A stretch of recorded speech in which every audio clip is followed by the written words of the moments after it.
Bonjour, ici CryptoEli, j'espère que vous allez bien. Aujourd'hui, je fais la vidéo que j'étais censé faire tantôt.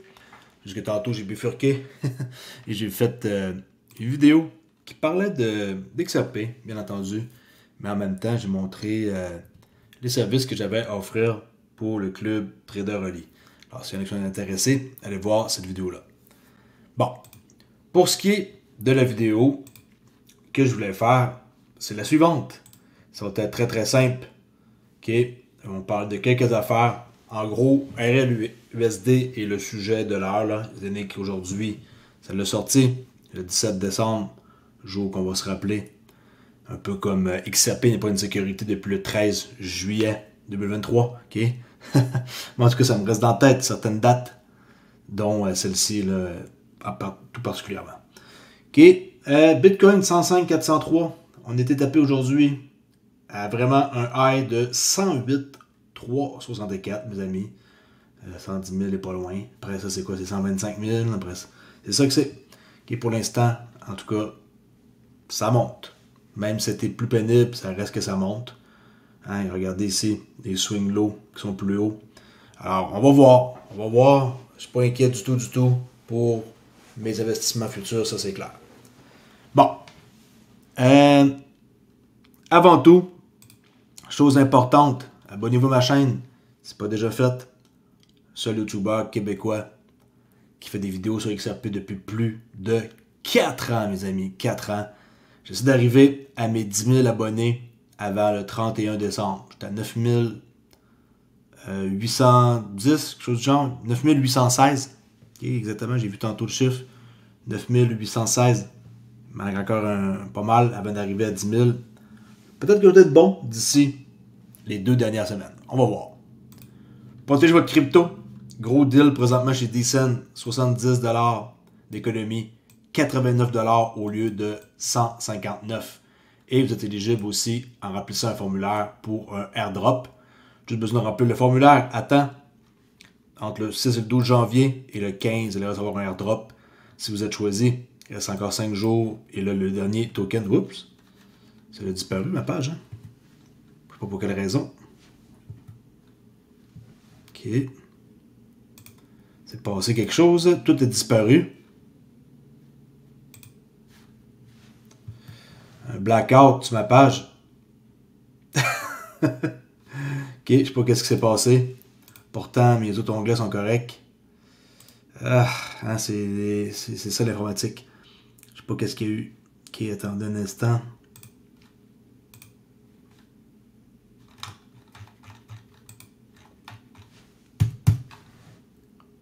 On dirait qu'il y a eu un bug avec Microsoft Edge. Chose qui ne surprend pas du tout. Alors, I don't know what's happened. Je vais faire une petite manœuvre, sinon on va recommencer tout simplement. Microsoft Edge, ça commence à me taper ses nerfs. Là. Je vais probablement plus utiliser ce browser-là. Ça va être terminé, l'aventure. Je leur ai donné une dernière chance, puis finalement, je suis toujours dessus. Là. OK, alors on va mettre fin à cette vidéo-là. Je sais pas qu'est-ce qui s'est passé, mais chose est sûre, c'est que ça n'a pas de l'air d'être correct. Ah, revenu. En tout cas, c'est passé de quoi de bizarre. Utilisez pas Edge. J'ai juste des problèmes avec eux autres depuis une secousse là. Puis je les trosse pas. Ils redémarrent mon ordinateur sans que je veuille. Ils font des trucs. En tout cas, en gros, opportunité en or pour une clé. Donnez ça en cadeau à quelqu'un au pire. Sinon, 2 clés. C'est encore mieux. Vous pouvez accéder à 2 portefeuilles. Au pire, ça vous fait un backup. Si, mettons, vous perdez elle, vous prenez l'autre. Vous mettez juste votre seed phrase. Puis, c'est tout. Vous récupérez votre crypto. 169 pour 2 clés. Au lieu de 318. OK, 149 d'économie. Bon, on va entrer dans le vif du sujet. Passant cap boursier, on a frôlé les 4 trillions encore aujourd'hui. On avait eu ça hier.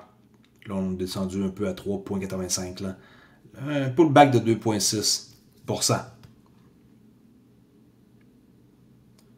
OK. De quoi je voulais vous parler? Avant tout, okay, on va checker le RLUSD là, tantôt. Là. On dirait qu'il y a eu un update. Hein? Toutes mes fenêtres sont toutes en train de se refresher. Là. Pas grave. Je vais vous parler d'un truc qui est arrivé. Et la personne qui m'a parlé de ça, je ne la connaissais pas là. C'est une nouvelle personne qui est membre de ma communauté depuis 2 semaines, québécois. Ok, je ne vais pas rentrer en détail là. C'est quelqu'un qui est en informatique et il a des décennies d'expérience. C'est pas quelqu'un qui commence là. C'est le genre de gars un peu comme moi là, que ses mots de passe, là, ils ont 25 caractères. Là. Okay. Ça vous donne une idée. Full protection. Et qu'est-ce qui lui est arrivé? C'est que pendant qu'il dormait, il a reçu 3 notifications. Et habituellement, il met son téléphone à off là, quand il dort, là, comme le port du monde, pas se déranger. Mais cette fois-ci, apparemment, les notifications nous ont rentré. Et ça l'indiquait genre des transactions sur Kraken. Alors, ça l'a comme semé sa curiosité. Il était voir et il y avait des transactions de 2000$ d'Ethereum sur Kraken, mais x3. Okay, 2000. Alors, automatiquement, la personne, ça réveille assez sec, merci, là, comme une douche d'eau froide. Et là, communique avec la compagnie de carte de crédit, peu importe lequel, le Mastercard, Visa, je ne sais pas nécessaire de nommer celle qui faisait affaire, American Express, sont toutes pareilles, là. Ils ont dit, ben, c'est votre transaction, tu sais, comme votre carte, ça. Fait que les gens qui utilisent les échanges centralisés comme Kraken, n'oubliez pas, quand vous storez une carte de crédit en ligne, s'il arrive une fraude ou qu'ils se font hacker, Kraken, ils disent là qu'ils ne sont pas responsables de l'information qui pourrait être volée sur leur site. Et les hackers, ils ont réussi à accéder, par exemple, à ces données. Et ils ont acheté de l'Ethereum. Ils ont converti ça en Bitcoin. Puis ils ont envoyé ça ailleurs, sur, par exemple, Ledger. Fait que la morale de tout ça, c'est que la compagnie de carte de crédit ne veut pas rembourser. Parce qu'ils disent que c'est pas à eux de porter le blâme. En même temps, lui, il dormait. Puis c'est pas lui qui a fait ça. Mais il peut pas le prouver. OK? Puis c'est pas le genre Visa, Mastercard, c'est pas le genre de personne, là, d'entité à faire un meeting avec vous, la distance, puis partage d'écran, là. S'entend qu'eux autres, ils sautent vite aux conclusions avec leur sécurité, là, département de sécurité de cul, là. J'ai déjà eu affaire avec eux autres, puis c'est compliqué en colique. Je l'ai acheté justement de la crypto sur MoonPay, puis il m'a bloqué. Il faut t'appeler pour débloquer, puis tout, là, ils sont freaks. Ils sont freaks, mais ils protègent le monde. Il y a ça. Mais jusqu'à quel point qu'ils protègent, ça, c'est dur à dire. Des fois, on se sent pas trop protégé dans que ça. Et il y a beaucoup de choses qui se passent. Hein. Il y a beaucoup de fraudes. On le sait dans les cryptos, avec le Bitcoin qui est au-dessus de 100 000, les fraudes vont augmenter. Et il faut qu'il se passe de quoi? Mais quoi qu'il faut qu'il se passe, ça, c'est dur à dire. Il y a plusieurs choses qui peuvent arriver, comme par exemple, beaucoup plus strict. À chaque fois que vous avez une activité sur votre compte, vous avez, par exemple, un texto de confirmer que c'est vous, blablabla. Même chose pour peut-être éventuellement le trading, c'est ce qu'il m'a dit. Mais pour le trading de contrat futur avec un broker, j'en doute. Je doute que moi, quand je scalpe le Nasdaq le matin avec une charte de 10 secondes, que je dois confirmer que c'est moi qui fais une transaction, je ne crois pas du tout à ça. Là. Jamais que les compagnies de carte de crédit vont faire ça. Ça n'a même pas rapport avec une carte de crédit. Mon compte chez un broker, c'est pas lié à une carte de crédit. Alors, mais pour ceux qui ont une carte de crédit et qui veulent faire une transaction de trading, ouais, ça se peut très bien que vous allez peut-être devoir plutôt confirmer que c'est vous. Puis moi, ça m'arrive déjà que je fais une transaction, on m'envoie un texto, puis il faut que je confirme. Là. C'est de plus en plus un truc qui va être installé. Et apparemment, ils voudraient comme mettre beaucoup d'efforts là, pour qu'en 2025, que les compagnies de carte de crédit, là, American Express, Mastercard, Visa, peu importe Discover, soit une des plus connus, là, qui me viennent en tête, qui me donnent en Europe, là, qui soient comme beaucoup plus stricts et qui mettent plus d'emphase parce qu'ils perdent énormément d'argent avec les fraudes qui existent. Et c'est un fléau. C'est un fléau. Puis, tu sais, que je pense à l'exemple de la personne, le 6000, lui il dit qu'il ne paiera pas. En même temps, si Visa ne paye pas non plus, qui va payer? Toujours le client qui finit par payer. Il faut qu'ils se débattent. Ils se débattent pour 6000. Ça va coûter quoi d'avocat? En tout cas. Mais, tu sais, 6000$, c'est pas rien. Pour lui, peut-être que c'est très peu, parce qu'il est retraité et tout, là. Il a fait sûrement une carrière intéressante en informatique, mais quand même, 6000$, c'est 6000$, là. Il n'y a personne qui veut perdre ça, là. 6000, c'est pas 60. 60, on s'étouffe puis on avale notre pilule. 600, on avale un peu croche. Mais 6 000, c'est comme, oups, c'est sûr que moi non plus, je ne paierais pas, mais en même temps. Fait que là, je me dis, si c'est des hackers qui ont eu accès à la base de données, Kraken, ils n'ont fait aucun message. Et apparemment, les cartes de crédit disent que c'est des cas fréquents qui arrivent de plus en plus sur des exchanges. Et, tu sais, si c'est des hackers et qui ont accès à la base de données Kraken, ils n'ont fait aucun mémo. Puis, ils gardent ça comme pour eux. Peut-être que c'est 20K, 50K. Ça vaut pas la peine d'en parler. Ils veulent pas effrayer le monde. Ils ont un business à faire rouler. Ou, option numéro 2, c'est à l'interne. OK? Ça se peut très bien à l'interne.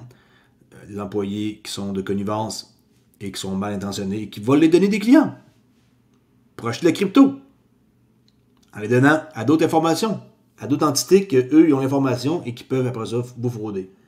OK? Alors faites attention, mettez votre crypto sur une clé, comme par exemple une clé Decent pour la protéger. Achetez sur un exchange, mettez ça sur une clé Decent, dépensez 89$, à moins que votre crypto ne vale pas 89$, oubliez ça, là, ce qui nous surprendrait. Faites ça et vous allez être super content de ne pas laisser votre crypto sur un échange centralisé, parce que ça peut arriver que sur un échange centralisé, qu'il y ait des hacks. On le sait, il y a plein d'échanges qui se font hacker. Okay? Alors la peine, mettez ça sur un cold wallet dès que vous achetez sur une plateforme. Désolé pour la personne qui s'est faite comme dans le fond que ça lui cause des problèmes. C'est pas le fun, mais merci de m'avoir fait le message, le compte rendu. Et tout ce que vous dites, ça reste confidentiel. Je n'ai jamais nommé de nom ou de. Qu'est-ce que j'ai dit, c'est juste des informations générales. Okay? Tout le monde peut me communiquer avec moi dans la messagerie privée. Je vais vous répondre en écriture ou par vocal. Utilisez le micro, parlez-moi avec le micro. Comme ça, je peux vous aider plus facilement quand que moi je suis occupé de mon côté. OK?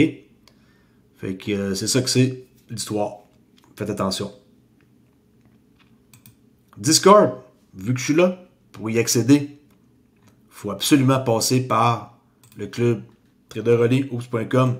Vous cliquez là, vous allez avoir votre rôle et vous allez pouvoir accéder à Discord qui est là. Sinon, il n'y a pas d'accès possible. Et vous allez avoir accès à un cours gratuit que j'ai fait qui permet de vous montrer une tonne d'informations, mais de façon simplifiée sur un cours hyper simple avec des channels comme ça qui vous permet d'avoir une technique pour trader. Ça, cette technique-là peut vous rendre rentable si vous le voulez et que ça fait avec vous. On va aller voir qu'est-ce qui s'est passé. David Schwartz, CTO de Ripple, qui ici, toutes mes fenêtres sont toutes plus traduites là, CTO, qui est directeur technique de Ripple, là, chef technicien officier que j'appelle, explique comment le RLUSD va créer un tsunami de liquidité sur le XRPL. Okay? Et ça va faire quoi? Selon vous, ce tsunami-là, ça va créer pour le XRP de nouveaux sommets. Alors pourquoi le RLUSD est bon pour le XRP Ledger? Écoutez bien, c'est pas moi qui le dis, c'est David Schwartz. While XRP is the native currency on the ledger, it was built to support any type of asset, crypto or fiat, issued to trade on the DEX. Bringing more credible assets on the DEX, like RLUSD, drives direct and indirect benefits. For example, it drives more trading volume, which natively uses XRP as a bridge asset through auto-bridging and generally benefits users, developers, and apps. A unique feature of the XRPL DEX is that auto-bridging utilizes XRP as the native currency to facilitate trades between any two assets on the ledger. It automatically considers XRP as an intermediary to find the most efficient trading route across assets. RLUSD and XRP will complement each other because of the inherent differences of the cryptocurrencies. For Ripple's proprietary payment products, XRP will continue to be used as a bridge currency. Given the XRPL's speed, cost, and scalability, we see RLUSD being able to foster the growth of new on-chain applications like real-world asset tokenization, foreign exchange markets, and trade settlement. We're entering a growing market expected to see significant expansion, especially with stablecoins. Builders will certainly take advantage of the new opportunities presented by this ecosystem. OK, on vient juste de commencer, on est le 17 décembre. Vous pensez que du jour au lendemain, tout est parfait, que les institutions vont utiliser le RLUSD de matin. Minute. OK, mais vous voyez que le RLUSD va être main dans la main avec le XRP. Ils vont fonctionner ensemble. Tout ce qui va se passer sur ce stablecoin-là va être bénéfique pour le XRP. Maintenant, il reste juste à attendre et continuer à apprendre, continuer à s'intéresser au projet, continuer à essayer de chercher pourquoi que le prix il va augmenter et vous allez être mieux dans votre peau et vous allez comprendre beaucoup plus comment est-ce que le fonctionnement du mécanisme de ce USDT, de ce mécanisme de ce stablecoin-là fonctionne. C'est sûr et certain que si vous êtes quelqu'un qui s'intéressait beaucoup à la crypto, vous allez être content. Parce que je parle de ça chaque jour et je vous mets à l'affût de tout ce que je peux trouver sur le XRP et la compagnie Ripple. Je viens de voir que j'ai eu un message tantôt de mémoire excessive. J'ai beaucoup de fenêtres, beaucoup de trucs. Il faut que je commence à penser à mettre tout comme avant sur un navigateur et le Internet Edge Explorer là, que j'utilise, le Edge de Microsoft, va disparaître, croyez-moi. Quel mauvais Explorer. En plus, ils m'ont exigé, j'avais interdit de faire en sorte qu'il importe tous mes favoris. Il a fait pareil sans mon consentement. Il redémarre sans mon consentement. Quel mauvais navigateur. Microsoft, je déteste. Je vais souvent retourner avec un Mac. Bon. Petite parenthèse. Vous savez, je suis unique. Mes lives sont toujours improvisés. J'ai pas une feuille à côté de moi. Là. Brad Garlinghouse, CEO de Ripple, octobre 2024. Le RLUSD aide dans l'ensemble le XRP Ledger. Okay, le système, l'écosystème, ça l'aide. Parce que ça va donner, ça additionne de la liquidité au registre. Fait que le RLUSD, c'est un boost. Okay? Et le boost, il n'arrive pas comme ça aujourd'hui, puis le boost est au maximum. Attendez de voir. Vous savez l'effet là, qu'on parle tout le temps, là, on voyait un exemple, c'est quoi le mot? L'effet d'engrenage, là, on a montré des images dans le passé. La fameuse roue là, qui tourne, j'ai oublié le nom. Et il y a comme 4-5 phases. J'ai oublié le nom. Okay? C'est une roue et on doit attendre d'arriver à la fin du processus pour voir les résultats. Vous voyez, c'est comme une boule de neige là, qui est tout petite et qui déboule dans une pente là, grossie. Là, on est rendu dans l'accélération. J'ai oublié le nom. Là. C'est pas grave. Next. Fox Business. Que j'aime pas vraiment. Okay? Surtout avec ce genre de vidéos-là. Ils sont... pourtant, il y a Eleanor, une journaliste que j'aime, qui est pour Fox Business, qui parle de crypto et qui connaît vraiment beaucoup ça. Mais ceux qui vont parler là, c'est affreux de voir qu'est-ce qu'ils vont dire sur le stablecoin de Ripple. Regardez bien ça.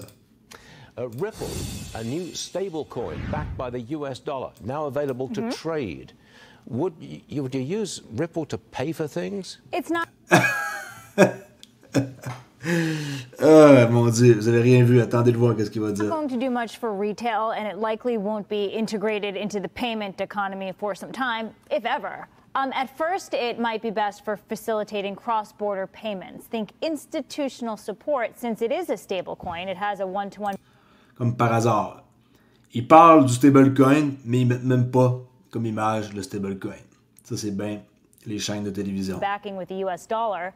That allows it to essentially bridge the gap between digital asset and traditional finance. It could be seen as attractive to banks and businesses involved in cross-border payments and remittances. It allows for a faster settlement time. I was talking to Eleanor Terrett. She knows everything crypto here at Fox Business. She says if you look at Ripple's advisory board, you have bigwigs on there like the former FDIC chair, Sheila Bair. So they're looking to... On a un gars de la Fed, on a quelqu'un qui a quitté une fonction. On a du monde super puissant, le gars de l'Inde, qui sont derrière. Et eux, ils cherchent, on dirait, comme, bah, à quoi ça va servir pour payer lui. Surtout le gars. Regardez bien le gars à la fin. Mike, I just don't see cryptos as a medium of exchange. I don't see crypto as a medium exchange. Lui, il voit pas la crypto pour un moyen d'échange. Et l'autre gars d'après, c'est un vrai clown. You know, we're not going to buy and sell things with We've crypto. talked about it for years that Bitcoin would be used that way. It hasn't as of yet. It's still managed to go up, but I don't see a world at any time soon where we're using that. Il voit pas un monde, anytime soon, qui va utiliser la crypto pour payer. À ce monde-là, je sais pas comment ils sont payés pour dire des conneries. Mais quand je vois ça, moi, je suis découragé. Face à claque, après ça, le vieux ici... le vieux frustré, qui doit avoir du Bitcoin, ce gars-là, mais il le dira jamais. En tout cas, ou c'est un frustré parce qu'il n'y a aucune crypto, puis il sait peut-être pas avec qui faire affaire. En tout cas, l'exagère, là, ils doivent avoir certains de leurs contacts là, pour en acheter, même, mais tout seul en tant que tel, il serait sûrement mal pris. Là. Cette génération-là sont pas tellement bons avec la technologie. Pas parce qu'il y a d'ailleurs un écran comme ça, d'ailleurs Fox Business, qui est intelligent. Là, okay? Il lit tous des scripts. Bon. Pour ce qui est du launch, hein, Mumpay, Quemena, Dubaï, Bitso au Brésil, Arcax en Angleterre, Uphold, ils ont retardé, hein, ils n'ont pas lancé aujourd'hui Uphold, et je sais pas pourquoi, mais ici, ils disent que ça va être pour demain. OK? Fait que pour ceux qui voulaient faire affaire avec Uphold aujourd'hui, ben, on dirait qu'il y a eu de quoi qui s'est passé. Parce que on pouvait pas. J'ai même été voir, puis j'étais pas capable. Un truc cool que je vous montre avant de quitter. Ah, je pense à cause de ça que ça me niquait mes fenêtres. De toute façon, Edge, j'aime pas là. Je vous montre de quoi qui est vraiment nice. Ça s'appelle le Tree XRP, qui est l'arbre de T-H-R-E-E. Pas Tree, Tree c'est T-R-E-E là. En tout cas, T-H-R-E-E-XRP.dev. On peut voir stablecoin ici. On peut voir la fiat monnaie. On peut voir le prix. On peut voir les paiements, les transactions. On peut tourner ça la terre de même là. Puis on peut voir aussi les autres. Okay? D'autres monnaies là. ADA, Matic, Matic, PTC, Gala, Shiba, PP. Et c'est ça. Ça sert à visualiser ça. Puis c'est les transactions en temps réel, mais de façon représentative de même là. Ça n'a pas dû aider tantôt pour ma panne là, que j'ai eue de mes fenêtres. Puis en bas, on voit Fiat, ok, en XRP. On voit les stablecoins, autres. C'est tout ce qu'on voit dans les 4 fenêtres en haut, c'est détaillé en bas là. Allez voir, faites un tour. 43 millions de dollars USD. T'sais. C'est impressionnant. C'est impressionnant. On peut aussi grossir. Regardez. Par exemple, si je veux aller là, et je veux grossir. Là, je suis quelque part, je sais pas trop, là, je suis dans quel pays. Là. Ok, mais ouais. Si vous n'avez jamais vu ça de votre vie, c'est sûr que vous allez trouver ça impressionnant. Vous pouvez laisser ça tourner là, sur votre ordinateur, ça fait une image. Mais pas avec plein de fenêtres. Parce que vous allez avoir des problèmes comme moi tantôt. Ok? Vraiment nice. T-H-R-E-E-XRP.dev. Il y a d'autres onglets là que vous pouvez aller fouiller. Okay, les settings. Il y a du monde qui crée des choses cool. Okay, ça c'est cool comme bébelle. Et aussi le LiveNet sur le livenet.xrpl.org. Vous pouvez voir en direct le XRPL avec les transactions par seconde, la moyenne des transactions, le registre, toutes les 3,8 secondes de registre, le coût, frais moyen, qui est 0,022. Puis après ça, les frais d'initialisation, là. Ça, c'est 4,0 après les virgules. Fait que tu sais, ça vous donne un indice pour aller fouiner davantage. Les paiements en vert, les DEX, AMM, OFF, Trust, maintenant les Trust Line, tokens en bleu. NFT, c'est en mauve. Les comptes en rouge. Pseudo, transactions en blanc. Inconnu, en gris. Vous pouvez cliquer, puis aller voir qu'est-ce qui se passe. Par exemple, en même temps qu'on prend lui, on peut aller voir vite. Tu cliques sur n'importe quoi, on peut voir qui est pris 2.63, XRP USDT. Tu sais, on voit tout est là. Pour ceux qui veulent chercher, essayer de comprendre un peu plus en détail, ok? That's it. C'est déjà une vidéo assez longue. Je suis sûr et certain qu'il y en a qui avaient jamais ça de leur vie. livenet.xrpl.org. Assez impressionnant. Dites-vous que tout ce que vous voyez ici, là, c'est unique. Il n'y en a pas un là, qui est pareil. Et on peut voir, par exemple, UNL, 35-35, 35-35, les notes qui valident. Et avouez que c'est assez impressionnant. Il n'y a personne d'autre qui font ça comme eux. Et je vous le montre. Alright, je laisse là-dessus. Soyez prudents. N'oubliez pas qu'il y a des risques dans la crypto. On peut se faire avoir. Et on peut vite tomber dans le piège aussi de personnes qui essaient de nous soutirer des infos et de nous faire cliquer sur des liens. Là. Cliquez pas sur des liens. Allez pas sur des airdrops. Allez pas allez pas penser que vous allez avoir x2, x5, x10 de vos XRP. Ça n'existe pas. Il n'y a pas d'airdrop. Il n'y a pas de signaux de trading qui va vous rendre riche en 24 heures. Okay, moi, j'offre des signaux, c'est super cool, mais ça ne va pas vous rendre riche en 24 heures. Et ça va juste vous donner, par exemple, l'expérience d'être quelqu'un qui est capable de suivre un plan et de vous lancer dans une stratégie et entrer dans des positions et sortir à des jours précis.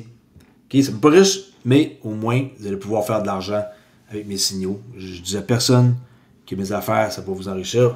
Mais au moins, vous avez les bons outils avec la bonne personne pour pouvoir commencer soit du trading, soit quelque chose d'autre qui vous intéresse.